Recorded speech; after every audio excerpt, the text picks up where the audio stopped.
नमस्कार फ्रेंड। तो कैसे हैं आप लोग? फ्रेंड्स, ये ऐसा समय चल रहा है कि अभी सभी के मन में जो भी बेल्ट्रॉन का एग्जाम दिए हुए हैं, उनके मन में बहुत सारे सवाल चल रहे हैं और वो चाह रहे हैं कि कहीं न कहीं से कोई मेरे सवालों का सही-सही जवाब दे दे, जिससे संतुष्टि मिल जाए। तो आज इन्हीं सब के ऊपर मैं चर्चा करने वाला हूँ और कोशिश करूँगा कि आपके हर एक सवाल का जवाब मेरे वीडियो के माध्यम से मिल जाए। फ्रेंड्स, नॉर्मलाइजेशन को लेकर बहुत सारे लोगों के मन में अभी भी डाउट बना हुआ है कि किसका नंबर कितना कटेगा और किसका नंबर कितना बढ़ेगा।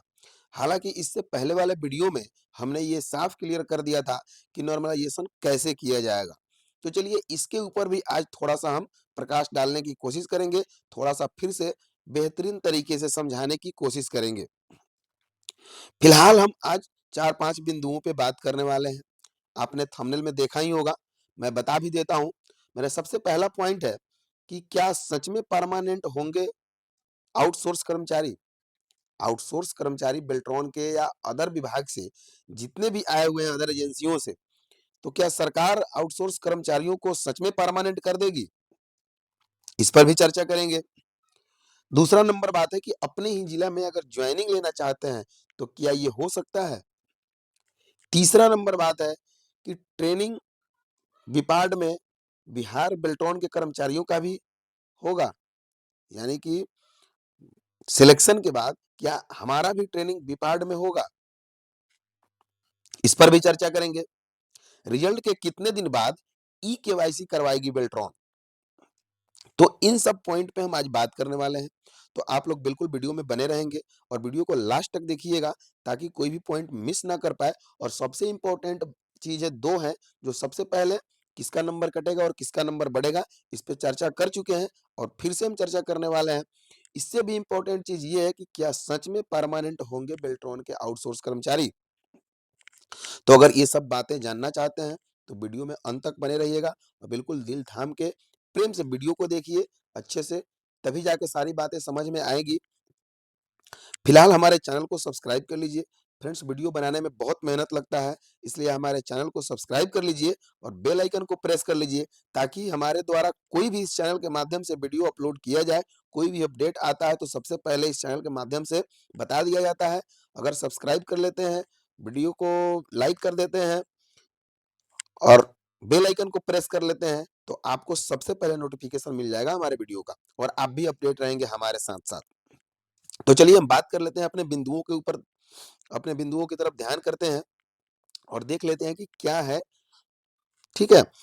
तो चलिए सबसे पहला जो है, सबसे पहले हम बात करेंगे नॉर्मलाइजेशन को लेकर कि किसका नंबर कटने वाला है और किसका नंबर बढ़ने वाला है। फ्रेंड्स, कल के वीडियो में हमने बात किया था और आप लोगों को बताया भी था।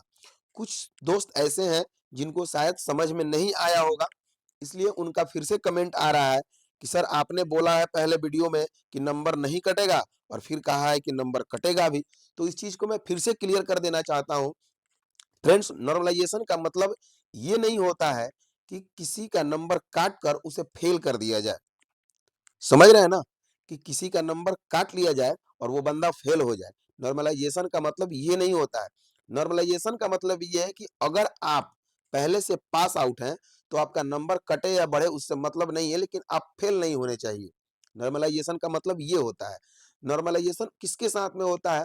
एक ही दिन में 2 सिटिंग में जो एग्ज़ाम हुए हैं, तो सिटिंग में देखा जाता है कि कौन से सिटिंग का क्वेश्चन हार्ड था और कौन से सीटिंग का क्वेश्चन नॉर्मल था। तो जिस सीटिंग में क्वेश्चन नॉर्मल आया होगा, जिस शिफ्ट में क्वेश्चन नॉर्मल आया होगा, जाहिर सी बात है उन लोगों का मार्क्स बहुत ज्यादा उठेगा, उन लोगों का नंबर बहुत ज्यादा आया होगा, है ना? और जिस सीटिंग में, जिस शिफ्ट में क्वेश्चन हार्ड दिया गया था, उनका नंबर जाहिर सी बात है कि बहुत कम होगा, या हो सकता है हार्ड वाले शिफ्ट में 1 नंबर या 2 नंबर से कोई बंदा फेल कर रहा हो। तो नॉर्मलाइजेशन का मतलब ये होता है कि नॉर्मल शिफ्ट वाले जो लोग हैं और उनका नंबर बहुत ज्यादा आया है, तो उनके नंबर से 1 या 2 नंबर, मुश्किल से 1 या 2 नंबर काट लिए जाते हैं और जो हार्ड शिफ्ट वाले लोग हैं जिनके नंबर बहुत कम आए हैं, उनमें ऐड किया जाता है। तो हमने बताया था कि जो 1 या 2 नंबर से फेल हो रहे हैं और उनका क्वेश्चन हार्ड था, यानी कि वो हार्ड शिफ्ट में उनका एग्जाम पड़ा है, तो हो सकता है कि 1 या 2 नंबर बढ़ जाने से वो पास कर जाएँ। लेकिन अगर 1 या 2 नंबर ही ज़्यादा आया है पासिंग मार्क्स से, अगर या आपका पासिंग मार्क्स ही आप लेके आ पाए हैं, सिर्फ़ जैसे कि जनरल कास्ट के लिए, जनरल कैटेगरी के लिए 30 नंबर था पासिंग मार्क, तो अगर आपका 30 नंबर ही आया है, तो आपका नंबर नहीं कटेगा, ये ध्यान रखिएगा। यही बात हमने पहले वाले वीडियो में भी बताया था। तो जिनका पासिंग मार्क्स ही आया है, उनका नंबर कभी नहीं कटेगा, क्योंकि अगर उनका नंबर कटता है तो वो फेल कर जाएँगे, और नॉर्मलाइज़ेशन का मतलब ये नहीं होता है कि किसी का नंबर काट कर उसे फेल कर दिया जाए। समझ गए? उम्मीद करता हूँ कि ये चीज़ें क्लियर हो गई होंगी।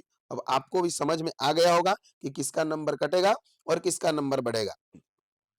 चलिए हम इसके बाद बात करते हैं कि रिजल्ट के कितने दिन बाद ई-केवाईसी करवाती है बेल्ट्रॉन।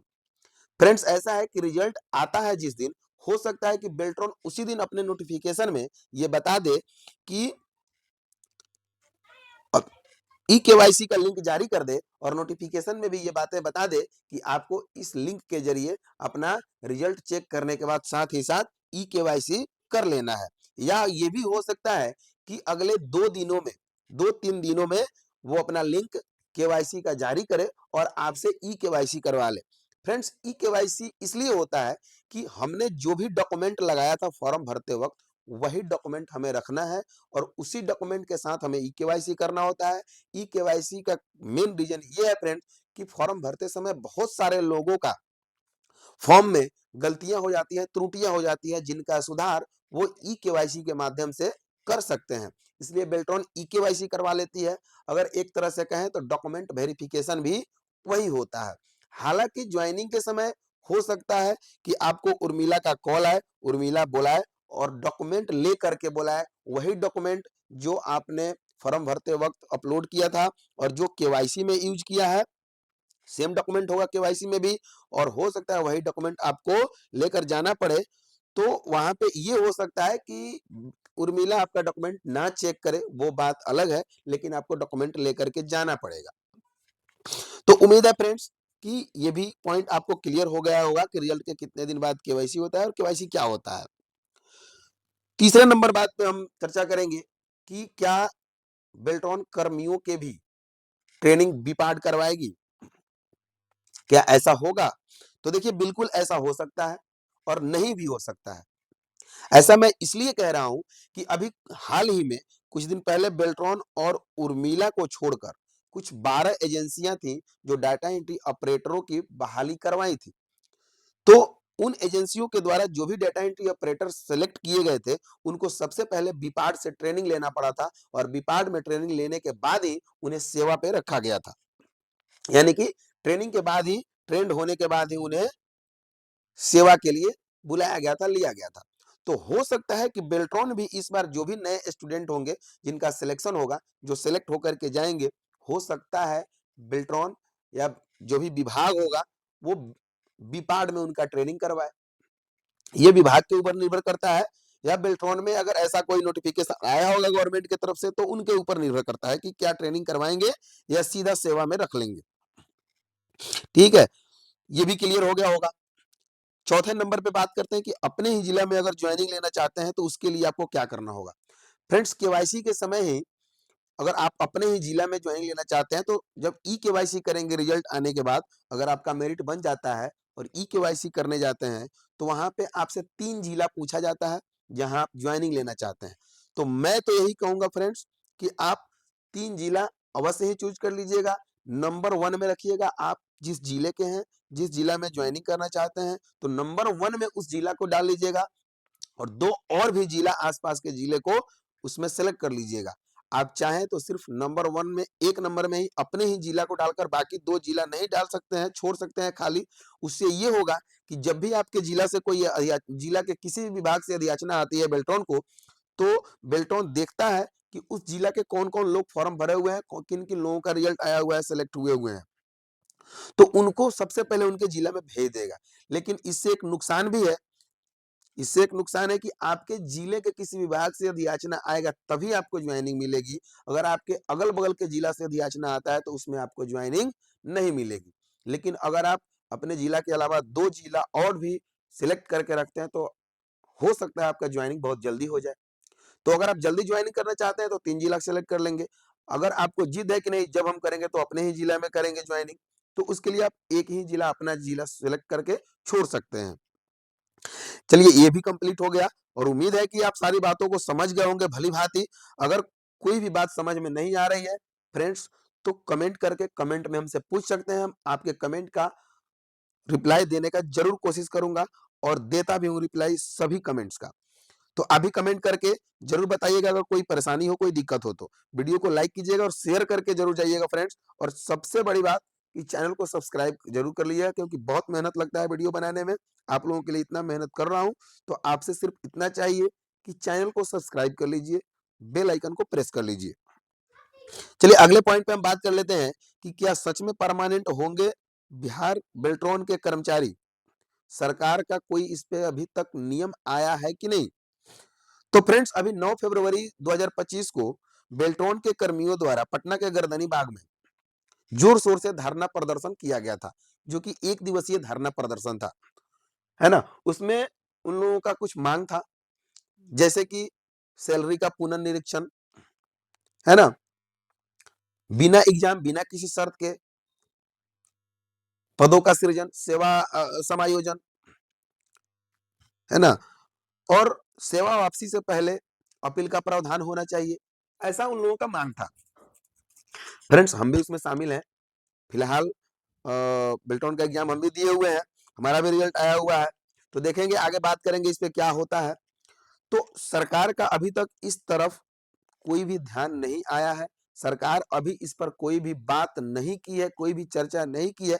लेकिन हाँ, एक बात है, रविदास जयंती के दिन, जिस दिन रविदास जयंती था, उस दिन बिहार सरकार नीतीश कुमार ने बहुत ऐसे बातें बताई हैं, अपने भाषण में कही है, जिनसे पॉजिटिविटी दिख रहा था। उनके बातों में पॉजिटिविटी दिख रहा था कि हो सकता है कि आउटसोर्स कर्मचारी को भी परमानेंट कर दिया जाए, क्योंकि इलेक्शन भी आने वाला है, तो उनको तो वोट बैंक भी बनाना है अपना। तो हो सकता है कि परमानेंट कर दिया जाए, लेकिन ये सिर्फ संभावना जताया जा रहा है, ठीक है? सरकार की तरफ से अभी तक ऐसा कोई कदम नहीं उठाया गया है, ऐसा कोई नियम नहीं बनाया गया है आउटसोर्स कर्मचारियों के लिए, जिससे ये कहा जाए कि आउटसोर्स कर्मचारी परमानेंट हो जाएँगे। हाँ, और ना ही उस भाषण में आउटसोर्स का नाम लिया गया है। संविदा कर्मियों का नाम लिया गया था, कुछ मनरेगा कर्मचारियों का नाम लिया गया था, आंगनबाड़ियों का नाम लिया गया था, लेकिन आउटसोर्स कर्मचारियों का कोई भी उसमें चर्चा नहीं हुआ था। लेकिन उनके बातों से लगा कि हो सकता है कि हमारा भी नंबर आए कभी, और नीतीश सरकार हमारे लिए भी कुछ नई घोषणा करे, नया नियम लेकर के आए, और होगा ही, इसके लिए निश्चिंत रहें आप। कुछ ना कुछ तो सरकार जरूर कदम उठाएगी आउटसोर्स कर्मचारियों के लिए भी। तो फ्रेंड्स इसके बारे में कोई भी कहीं से ऑथेंटिक न्यूज़ नहीं है, और यूट्यूब पे बहुत सारे लोग ये न्यूज़ चला रहे हैं, अपने वीडियो में बता रहे हैं कि आउटसोर्स कर्मचारी हो जाएँगे परमानेंट, और झूठ-मूठ के कहीं-कहीं से कोई पेपर कटिंग लेकर के आ रहे हैं, जो कि संविदा कर्मचारियों के लिए नियमावली बनाई गई है ना?